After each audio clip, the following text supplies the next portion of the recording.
James and the Giant Peach, Chapter 29.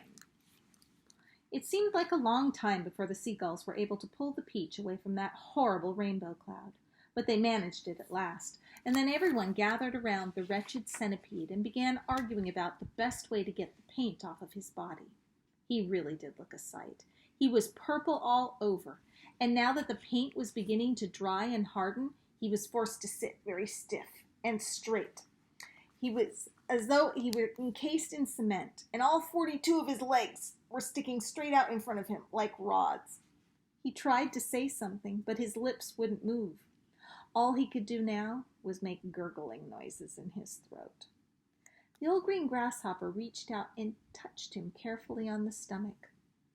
"But how could it possibly have dried so quickly?" he asked. "It's rainbow paint," James answered.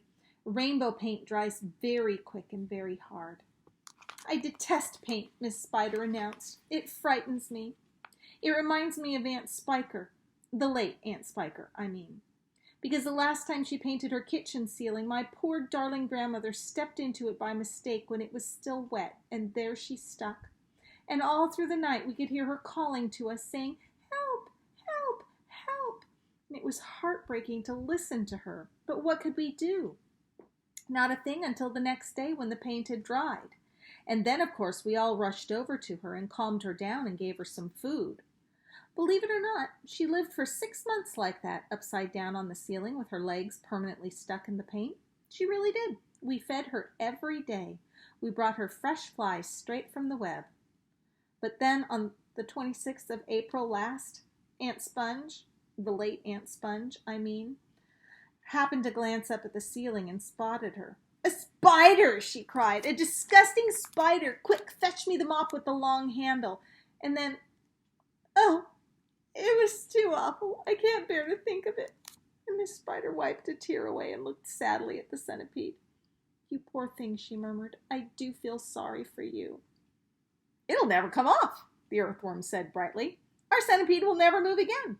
He will turn into a statue, and we shall be able to put him in the middle of the lawn with a bird bath on top of his head." "We could try peeling him like a banana," the old green grasshopper suggested. "Or rubbing him with sandpaper," the ladybug said.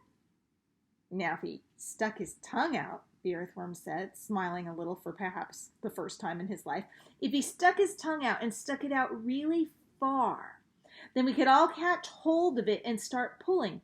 And if we pulled hard enough, we could turn him inside out and he would have a new skin." There was a pause while the others considered this interesting proposal. "I think," James said slowly, "I think that the best way to handle this, the best thing to do—" And then he stopped.